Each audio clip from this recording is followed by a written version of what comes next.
असीम सौंदर्य और पवित्रता की प्रतीक इस गुलाबी नगरी को नमन करती हूँ। राजस्थान विश्वविद्यालय की वैदिप्यमान प्रतिष्ठा और उसमें आप सबकी शिक्षा के प्रति निष्ठा को नमन करती हूँ। वह वटवृक्ष जिसकी छांव में यह विश्वविद्यालय परिवार फल फूल रहा है, ऐसे कृतज्ञता अभिभूत और जीवन सौंदर्य के पारखी माननीय कुलपति महोदय को नमन करती हूँ। जग से इसे सींचने वाले विद्वत शिक्षक समाज को नमन करती हूँ। राजस्थान विश्वविद्यालय की वैभवशाली परंपरा और गौरवशाली इतिहास और उसमें जन्मी आप सबकी सुनहरे भविष्य की उत्साहित और अनुशासित प्यास को नमन करते हुए नमन करती हूँ उस परम पिता परमेश्वर को जो मुझ में वक्ता बनकर बोल रहा है, आप में श्रोता बनकर सुन रहा है और इस पंडाल के कण कण में विद्यमान होकर इस अनुष्ठान को साकार। मंचस्थ विद्वत समाज और देश के छलनी हुए जिगर को मरहम लगाने की एकमात्र आशा स्थल प्यारे साथियों, मुझे बहुत प्रसन्नता है कि मुझे आज ऐसे लोगों के बीच व्याख्यान का अवसर मिला है जो उस मोड़ पर खड़े हैं जहां से उन्हें जीवन संग्राम में कूदना है। अभी आपके सामने बहुत सारी चुनौतियां और संघर्ष है। ऐसा नहीं है कि आरएस बनने के बाद मेरे संघर्ष और चुनौतियां खत्म हो गए हैं, बल्कि वो तो अभी शुरू हुए हैं, लेकिन उनसे लोहा लिए बिना हम आगे नहीं बढ़ सकते हैं। साथियों, मुझे नहीं लगता कि मैं अपने स्नातक अनुजों को कोई मार्गदर्शन दे सकती हूँ या आप में किसी अभूतपूर्व ऊर्जा का संचार कर सकती हूँ, क्योंकि मैं भी आप ही की तरह एक जिज्ञासु विद्यार्थी रही हूँ और पिछले कुछ वर्षों में वही सामने आप ही की तरफ बैठा करती थी जहां आज आप जगमग तारों की तरह इस परिसर को रोशन कर रहे हैं। किंतु मैं इतना जरूर कह सकती हूँ कि यहाँ सिखाए जाने वाले उस श्रम, उस धैर्य, उस मार्गदर्शन, उस शैक्षिक वातावरण, शिक्षकों की विद्वता और अनुशासन के आवरण को यदि जीवन में उतार लिया जाए तो असंभव कुछ भी नहीं है। जैसा कि एक साथी ने कहा था, वैसे ही मेरे साथ में भी यही घटना है। मुझे भी प्रशासन में आने से पहले ये पता नहीं था कि आरएस क्या होता है, वो क्या करता है। स्कूल में साथी लड़कियों ने कह दिया कि हम आरएस बनेंगी, तो मैंने भी 9th क्लास का रिजल्ट आते ही अपने बाल मन में पूरे घर में ये सार्वजनिक उद्घोषणा कर दी कि मैं आरएस बनूंगी। चूंकि पिताजी शिक्षा अधिकारी रहे हैं, इसलिए धीरे धीरे ये पता चला कि हाँ, कोई आरएस होता तो कोई बड़ा अफसर है। किसी ने ताना मार दिया तो आरएस बनना एक चैलेंज के रूप में ले लिया। हम लोग पतंग उड़ाते थे और पड़ोस में एक अगरबत्ती का कारखाना था, वहां बच्चे छत पर अगरबत्तियां बनाते थे। मैं और मेरी बहन वहां गए और वहां जाकर मालिक को कहा कि इनसे काम क्यों करवाते हो, इनको पतंग उड़ाने दो ना। तो अंकल बोले कि तू कौन सी कलेक्टर लग रही है यहाँ पे। मैंने सोचा कलेक्टर कौन सी तोप होता है, और अगर ये कोई तोप होता है तो एक गोला तो मैं भी दागूंगी। धीरे धीरे परिवेश बढ़ा, लोगों से जुड़ाव बढ़ा, एक आरएस अधिकारी के अधिकार, दायित्व और दायरे को समझा और फिर खुद के अंदर झांका तो देखा और पाया कि हाँ, मैं किसी काम को योजनाबद्ध तरीके से कर सकती हूँ, किसी बात के पक्ष और विपक्ष पर विचार कर सकती हूँ, नेतृत्व क्षमता भी है, अपनी बात दूसरों तक संप्रेषित कर सकती हूँ। मम्मी और चाची का झगड़ा हो जाता तो उन्हें मना भी लेती हूँ, और दादी का आशीर्वाद तो है ही है। मैं आरएस बन सकती हूँ, मैं आरएस बनूंगी। और तब मैंने सोचा कि न गरज किसी से, न वास्ता किसी से, मुझे काम है अपने काम से, तेरी जिक्र से, तेरी फिक्र से, तेरी याद से, तेरे नाम से। और आरएस को ही मैंने अपनी जिक्र और फिक्र बना लिया। और साथियों, यही सम्मिलित कारण और घटनाएं हैं जिनके परिणाम स्वरूप मैं आज यहाँ आपके सामने उपस्थित हूँ। ये सब कहने का मेरा मकसद सिर्फ और सिर्फ इतना ही है कि आप सब ये तय करें कि आप आरएस आईएएस क्यों बनना चाहते हैं, अपना उद्देश्य निश्चित करें। आपके भी आरएस आईएएस बनने के मेरी तरह अनेक कारण और बहुत सारी प्रेरणाएं हो सकती है, लेकिन अब समय ये है कि समय रहते उनको पहचानें। रिजल्ट आने के 5-7 महीने तक मुझसे एक सवाल बार बार पूछा गया और शायद उसी सवाल का जवाब देने के लिए आज भी यहाँ बुलाया गया है कि आपकी सफलता का रहस्य क्या है, उसका मूल मंत्र क्या है। साथियों, और मेरा जवाब हर बार घुमा फिराकर एक ही होता है परिश्रम, परिश्रम और परिश्रम। लेकिन ये समयबद्ध, सकारात्मक और लक्ष्योन्मुखी होना चाहिए। टॉपर कोई भी हो सकता है, आवश्यकता सिर्फ लगन, मेहनत और धैर्य की है। थोड़ा संक्षेप में बात करते हुए अब मैं आती हूं परीक्षा के विविध स्तरों पर। जैसा कि आप सभी को पता है, परीक्षा के 3 स्तर है। संक्षेप में ही चर्चा करूंगी। प्रारंभिक स्तर पर, प्रारंभिक परीक्षा के लिए एक एक बिंदु की तैयारी के लिए सटीक और स्पष्ट तैयारी की जरूरत है। और यहां नादानी करने का मतलब है अपनी पतंग खुद काटना। वस्तुतः दोस्तों, प्रारंभिक परीक्षा की तैयारी मुख्य परीक्षा के दृष्टिकोण से करनी चाहिए और बिना किसी शॉर्टकट की उम्मीद लगाए करनी चाहिए। जिस व्यक्ति ने कभी हाथी नहीं देखा है, अचानक उसके सामने अगर हाथी आए तो क्या होगा? डर जाएगा। इसलिए आप पिछले वर्षों के, चाहे प्रारंभिक परीक्षा हो चाहे मुख्य परीक्षा हो, पिछले वर्षों के प्रश्न पत्रों का विश्लेषण कर सबसे पहले अपने डर को दूर भगाएं। अक्सर विद्यार्थी इस असमंजस में रहते हैं कि तैयारी कहां से शुरू करें, कैसे शुरू करें।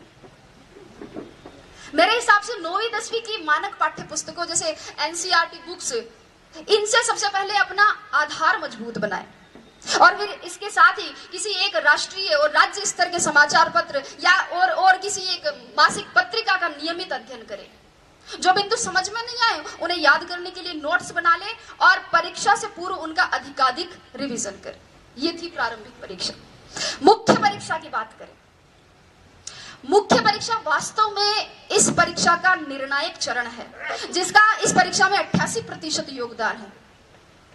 और यहां ध्यान दीजिएगा, यहां उत्तर की कसावट और उसका सर्वोत्तम प्रस्तुतिकरण ही कामयाबी का मूल मंत्र है।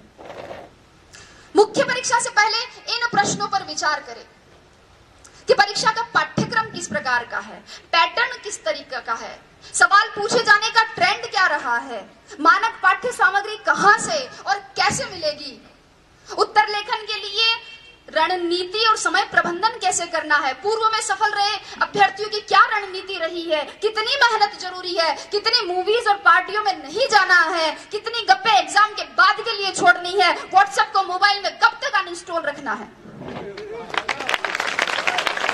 इन सभी प्रश्नों के सवाल आप खुद खोजें और अगर नहीं मिले तो आप कुलपति महोदय को धन्यवाद दें कि उन्होंने इसका समाधान करवा दिया। दोस्तों, वास्तव में प्रत्येक अभ्यर्थी, प्रत्येक विद्यार्थी के पढ़ने का तरीका, उसके सोच की गहराई, पारिवारिक परिस्थितियां और समय की उपलब्धता अलग अलग होती है। अगर आप इन सवालों के जवाब खोज लेते हैं तो आपकी आधी समस्या का समाधान हो जाएगा। अब बात करती हूं साक्षात्कार की। जैसे कि पुष्पा जी ने कहा था कि साक्षात्कार आपके ज्ञान का नहीं अपितु आपके व्यक्तित्व का परीक्षण है। साक्षात्कार में सामान्यतः एक अभ्यर्थी की मानसिक सजगता, ध्यान दीजिएगा, मानसिक सजगता, समीक्षात्मक दृष्टिकोण, नेतृत्व, निर्णय क्षमता, रुचि की विविधता, सामाजिक संगठन की योग्यता, बौद्धिक और नैतिक ईमानदारी और इसके अलावा आसपास की घटनाओं में, आसपास की परिवेश में घटित हो रही घटनाओं में अभिरुचि और दृष्टिकोण की गहन जांच होती है। सभी प्रश्नों का उत्तर देना एक अच्छे साक्षात्कार का प्रतीक नहीं है और कुछ प्रश्नों का उत्तर न देना साक्षात्कार के बिगड़ने का परिचायक भी नहीं है। वस्तुतः ये तो सामने आ रही आपकी अवधारणाओं और आपके हाव भाव पर आधारित है। महत्वपूर्ण ये नहीं कि कितने प्रश्नों का उत्तर दिया, अपितु ये है कि उत्तर किस प्रकार दिया।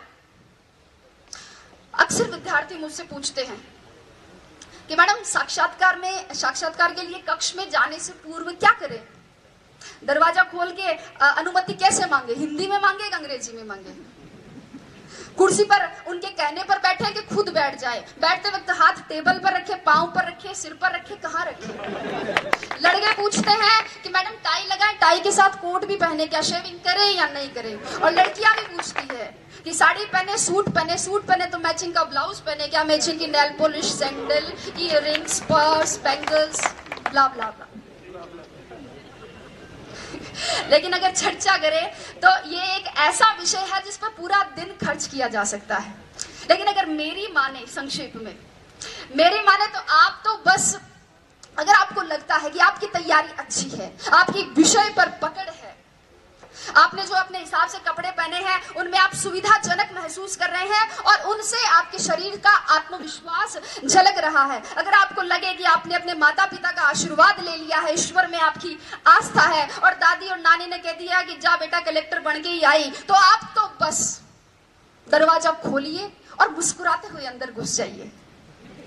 अभी आपका बायोडेटा देखा जा रहा है, एक प्रश्न आपकी हॉबी से, अगला ग्रेजुएशन के विषय से, अगला करंट नॉलेज से और क्रमशः प्रश्नों का सिलसिला। और अगर आपने अंत तक अपनी संप्रेषणीयता, अपनी समझ, अपनी ग्रहणशीलता, अपने नेतृत्व को बनाए रखा, अपने आत्मविश्वास को बनाए रखा है, तो आप उसी तरह मुस्कुराते हुए बाहर आकर भेरू जी, भोमिया जी, पित्तर जी, जिनको भी आपने याद किया था, उनको धन्यवाद दे सकते हैं।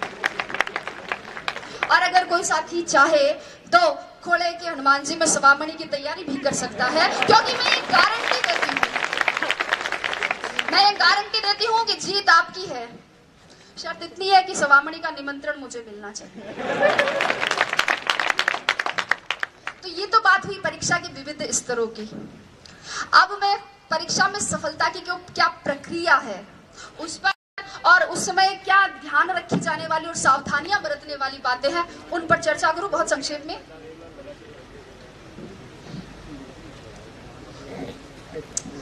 चूंकि अपनी ये जो सफलता की प्रक्रिया, इसको मैं एक कृषि के रूपक से बताना चाहूंगी। अगर मैं बोल रही हूं और आपको लगता है कि समय ज्यादा नहीं हो रहा और आप बोर नहीं हो रहे, तो एक बार तालियां बजाकर स्वागत करें।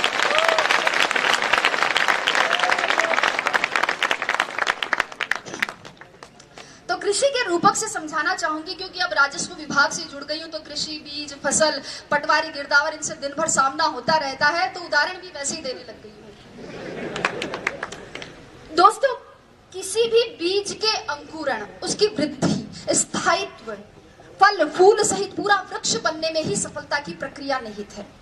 किसी भी बीज के अंकुरण के लिए सर्वप्रथम और सर्वाधिक महत्वपूर्ण योग्यता है उस बीज का अंकुरण योग्य होना। इसलिए सबसे पहले अपने अंदर झांके। एक बार एक पागल आईने में खुद को देखकर कह रहा था कि यार इसको कहीं देखा लगता है।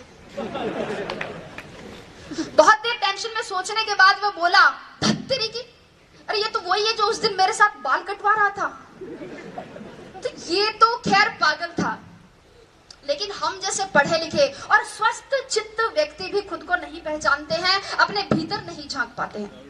रास्ते में अगर कंकड़ी कंकड़ हो और अगर अच्छा जूता पहना हो तो उस पर चला जा सकता है, लेकिन एक अच्छे जूते में भी अगर कंकड़ हो तो रास्ता चाहे कितना ही बढ़िया क्यों ना हो, उस पर कुछ कदम चलना मुश्किल है। मेरे कहने का मतलब इतना ही है कि पहले बाहर की चुनौतियों से पहले खुद की कमजोरियों से जीते, लड़े।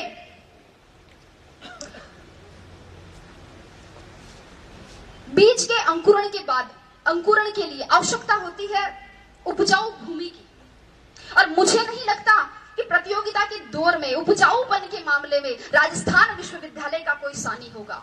यहाँ का मार्गदर्शन आपके लिए सदैव पथ प्रदर्शक का कार्य करता रहेगा। आपको अपनी तैयारी के लिए, लक्ष्य प्राप्ति के लिए जहां कहीं भी, किसी भी कोचिंग संस्थान, महाविद्यालय अथवा व्यक्तिगत मार्गदर्शन के लिए कहीं भी अपने आप को समर्पित करें, तो उस भूमि का उपजाऊपन जांच ले, क्योंकि कई बार योग्य बीज भी उपजाऊ भूमि के अभाव में अंकुरित नहीं हो पाते हैं। बीज के अंकुरण के पश्चात आवश्यकता होती है खाद, कीटनाशक और उत्प्रेरकों की। विद्यार्थी के लिए खाद का काम करते हैं उसकी कक्षा, उसकी पुस्तकें, उसके मित्र, उसका जो पढ़ाई का आसपास का माहौल है वो, उसके गुरुजन जो उसे एकाग्रता और ज्ञान संचय की विधि प्रदान करते हैं। एकाग्रता पर थोड़ा सा, कुछ विद्यार्थी ऐसे होते हैं जो पढ़ते हुए टीवी, रेडियो चलाते हैं, एफएम चलाते हैं, और कुछ बच्चे ऐसे होते हैं जो कान में ईयरफोन डालकर म्यूजिक सुनते हुए फिर पढ़ाई करते हैं। और अगर पास में पड़ोस में कोई शादी हो रही हो, रात्रि जागरण हो, तो उन्हें डिस्टरबेंस होता है। सर, मैं अपना उदाहरण देना चाहूंगी कि मेरे घर के इस तरफ मंदिर है और इस तरफ मस्जिद। सुबह उठते ही इधर से घास खाए गैया, दूध पिए ग्वाल, छोटो सो मेरो मदन गोपाल शुरू हो जाता था। तो उधर ला इलाहा इल्लल्लाह मुहम्मदुर रसूलुल्लाह के साथ शाम ढलती थी। बारात भी उधर से ही जाती थी, सतराम के जयकारे भी। लेकिन मैं आपको बता दूं कि मैंने अपनी पूरी पढ़ाई अपने घर की छत की तरफ जाने वाली उस आखिरी सीढ़ी पर बैठकर की थी, और मुझे हर तरह के शोरगुल में एकाग्रता का इतना अभ्यास हो गया था कि पता ही नहीं चला कब होली की गैर निकल गई और कब ढोल ताशों के साथ मुहर्रम के ताजिए। पढ़ते वक्त मोबाइल बंद रखे। अगर व्हाट्सएप, मैसेंजर और फेसबुक नहीं चलेगा तो एकाग्रता में वृद्धि होगी, लेखन शैली में सुधार होगा और टॉप 50 में आने की संभावनाएं भी बढ़ सकती हैं। मेरी बात करें तो मैं बताऊं, मैंने मोबाइल ही नहीं रखा था। यहाँ बैठे मेरे साथी इस बात के गवाह है कि मैंने एंड्रॉइड मोबाइल ओटीएस में आके खरीदा था, और अब व्हाट्सएप पर जुड़ने वाली मैं अपने बैच की आखिरी मेंबर थी। कीटनाशकों की बात करती हूँ इसके बाद। जिस प्रकार पौधे की जड़ों के दीमक और पत्तों के कीड़ा लग जाता है, उसी प्रकार एक विद्यार्थी के भी धैर्य के लालच का, मेहनत के आलस्य का, सादगी के विलासिता का और पढ़ाई के भटकाव का घुन लग ही जाता है। और ऐसे में अनुशासन ही वह कीटनाशक का कार्य करता है। मित्रों, अनुशासन ही वह औषधि है जो किसी भी लक्ष्य की प्राप्ति के लिए किए गए साधना के तपोबल के ओज को परिवर्तित कर देता है। इसलिए अपने आप को अनुशासित बनाए, व्यवस्थित बनाए, अपना खाना पीना, जागना, सोना, ये सब संयत बनाए। और इसके लिए गीता का एक श्लोक मेरी प्रेरणा रहा है कि युक्ताहार विहार से युक्त सर्वस्य चेष्टसु युक्त स्वप्नाम बोध से योगो भवति दुःखः। अर्थात अपना सोना, जागना, आहार, विहार और अपनी चेष्टाएं ये संयत हो, उचित हो। और अगर आप इस अनुशासन को, इस औचित्य को बनाए रखते हैं तो आपके लक्ष्य की पवित्रता को सुरक्षा मिलती रहेगी। पौधे की वृद्धि के लिए आवश्यकता होती है डीएपी और यूरिया जैसे उत्प्रेरकों की। ये उत्प्रेरक भी दो प्रकार के होते हैं। एक तो वे जो पौधे में वृद्धि तो करते हैं किंतु उसमें ऐसे विकार उत्पन्न कर देते हैं जिन्हें हम आजकल सब्जियों और गेहूं में कीटनाशकों के दुष्प्रभाव के रूप में देखते हैं। और दूसरे वे उत्प्रेरक जो पौधे में प्राकृतिक हार्मोन्स को संतुलित करते हुए उसे स्वस्थ और लाभदायक वृद्धि प्रदान। विद्यार्थी के जीवन में भी दो प्रकार के उत्प्रेरक होते हैं। 2008 की परीक्षा में अंतिम रूप से चयनित नहीं होने पर मुझे किसी ने कहा कि तू तो केवी की नौकरी से संतोष कर ले, ये आरएस बनना तेरे बस की बात नहीं है। तो एक दूसरे मित्र ने कहा कि गिर को कर रे कंथड़ा, हिरण कशो घी खाए, आंख चरे और पून भगे, घोड़ा स्यू आगो जाए। कि हिम्मत कर, हुंकार भर, हिरण कौन सा घी खाता है लेकिन घोड़ों से आगे जाता है। एक था उत्प्रेरक और दूसरा था दुष्प्रेरण। दुष्प्रेरण न स्वयं करे न दूसरों के दुष्प्रेरण का शिकार हो, अपने मुकाम, अपने उसूल खुद तय करे और हर बार लोगों की अपेक्षाओं पर खरा उतरने की कोशिश ना करे। एक बार रात के समय एक दुकानदार बंद करने ही वाला था कि ये कुत्ता उसके पास में आया। कुत्ते के मुंह में थैली थी और उसमें कुछ सामान की लिस्ट थी। दुकानदार ने थैली ली, उसमें सामान डाला, बाकी पैसे डाले और सामने रख दी। कुत्ते ने थैली मुंह में उठाई और चल दिया। दुकानदार से रहा नहीं गया, वह आश्चर्यचकित होकर कुत्ते के पीछे पीछे गया, ये जानने के लिए कि इतने समझदार कुत्ते का मालिक कौन है। कुत्ता कुछ देर बस स्टॉप पर खड़ा रहा। बस आई, उसमें चढ़ गया। कंडक्टर पास आते ही उसने गर्दन आगे, बेल्ट में कुछ पैसे और घर का पता था। कंडक्टर ने उसे टिकट दे दी, बाकी पैसे बेल्ट में वापस रख दिए। जो ही अपना स्टॉप नजदीक आया, कुत्ता बस में आगे की तरफ आ गया और पूंछ हिलाकर इशारा किया। बस रुकने पर कुत्ता उतर गया और आगे चल दिया। दुकानदार भी उसके पीछे पीछे चला। कुत्ते ने अपने पैर से 2-3 बार दरवाजा खटखटाया। मालिक बाहर निकल कर आया और उसने लाठी से कुत्ते की पिटाई की। आप सोच रहे होंगे कि क्यों? मालिक भी सोच रहा था। उसने पूछा इसका कारण, तो मालिक ने कहा बदतमीज ने सारी नींद खराब कर दी, चाबी लेके नहीं जा सकता था, गधा कहेगा। मित्रों, जीवन की सच्चाई भी यही है। लोगों की आपसे अपेक्षाओं का कोई अंत नहीं है। जरा सा आप चूके कि आप में बुराइयां निकाल देंगे और पिछली सारी अच्छाइयों को भूल जाएंगे। इसलिए आप तो बस अपना कर्तव्य कर्म करें, आगे बहुत सी कठिनाइयां है। माझी तेरी कश्ती के तलबदार बहुत है, माझी तेरी कश्ती के तलबदार बहुत है, इस पार कुछ मगर उस पार बहुत है। जिस शहर में खोली है तूने शीशे की दुकान, उस शहर में पत्थर के खरीदार बहुत है। लेकिन अगर आपने निश्चय कर लिया है कि आपको इस कठिन राह पर चलना है, अगर आपने सोच लिया है कि अब जलेबी की तरह इसमें उलझ ही गए हैं, तो फिर क्यों न चाशनी में डूबकर जिंदगी का मजा लिया जाए। मेरे कहने का मतलब इतना ही है कि अपनी मेहनत को सफलता के मुकाम तक पहुंचाइए। अपना संबल खुद बनिए, अपनी तारीफ खुद करिए। बुराई करने के लिए तो पूरा जमाना बैठा है। जिन लोगों की नजरों में बुरे हैं आप, कह दे उन्हें कि वे नेत्रदान कर सकते हैं।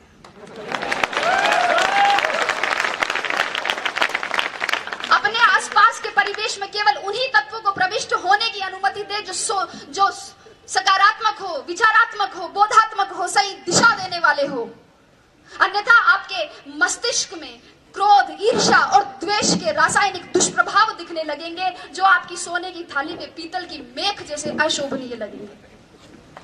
तो अंत की ओर बढ़ते हुए मैं अब कहूंगी कि इन सभी तत्वों के साथ अब एक तत्व और बच जाता है, और वो है जीवनदायी जल, जिसकी आवश्यकता पौधे को वृक्ष बनने तक रहती है। यह जल कहीं से भी पौधे को मिल सकता है, वर्षा से, ओस से, भूमिगत जल के स्वतः परासरण से, कुएं से, कुंड से, नल से, पाइप से, जहां से भी मिले ये मिलना चाहिए। और जल के समकक्ष विद्यार्थी के लिए रखा जा सकता है नियमित अध्ययन को। जब तक आपके सपनों की जड़ों को नियमित अध्ययन का पवित्र जल सींचता रहेगा, तब तक आपके सपनों के पंखों में उड़ान रहेगी, जुनून में जान रहेंगी, जड़ें जमीन से जुड़ी रहेंगी और नजरों में हदें आसमान रहेगी। अगली बात कहते हुए समाप्ति की ओर, इस बात पर गौर कीजिएगा कि विश्वास की जड़ें कमजोर हो। विश्वास की जड़ें कमजोर हो तो माता पिता के आशीर्वाद का जल ले। दिशा भ्रम हो तो दृष्टिकोण की जड़ों को गुरुजनों के मार्गदर्शन के जल से सींचे। भटकाव की भूख भड़के तो एकाग्रता की जड़ों को आत्मचिंतन के जल से पोषित करे। धैर्य धीरज धरने से इनकार करने लगे तो मानस की जड़ों को अध्यात्म के जल से सींचे। और सबसे महत्वपूर्ण, अपने सपनों की सुनहरी जड़ों को सकारात्मक सोच के जल से सदैव सींचते रहे। सफलता मजबूर होकर कामयाबी का मीठा फल आपकी मेहनत से तैयार किए गए वृक्ष पर प्रस्फुटित कर देगी, जिसके बाद उसके संवर्धन और संरक्षण की जिम्मेदारी दुनिया अपने आप ले लेती है। तो आइए सफलता का प्रसाद पाने के लिए मेहनत के इस महायज्ञ में अपने श्रम की समीधा, धैर्य की धूप, अध्ययन की आहुति और लक्ष्य की लौ से अस्तित्व की अग्नि प्रज्वलित करते हैं और कुछ नया, कुछ मौलिक, कुछ बेहतर करने का संकल्प करते हैं। मैं आशा करती हूँ कि शीघ्र ही इस विश्वविद्यालय से आप में से ही कोई छात्र या छात्रा ऐसे इसी ही तरह अपनी सफलता की कहानी बांटे, अपने अनुभव बांटे, और मैं यहीं बैठकर सुनूं, गर्व करूं और कुछ नया सीखूं, और अगर हो सके तो चाय के साथ कंक्लूजन करते हुए वोट ऑफ थैंक्स दूं। तो मेरी शुभकामना बस इतनी ही है कि आपका पथ प्रशस्त हो, लक्ष्य उन्नत हो, गति आबाद रहे। संगच्छध्वम संवदध्वम संवो मनांसी जानताम का मूल मंत्र कभी विस्मृत ना हो। आप सबकी मेहनत, सबके संरक्षण, विश्वविद्यालय में आपकी प्रतिष्ठा, आपकी निष्ठा, आपके सृजन और सक्रिय नेतृत्व से संस्कारों की नींव पर समर्पण के खंभों के सहारे सौम्यता के साथ खड़ा ये राजस्थान विश्वविद्यालय का महल अपनी आस्था और विश्वास के साथ सदैव पुष्पित और पल्लवित होता रहे। इसी के साथ धन्यवाद, बहुत बहुत धन्यवाद।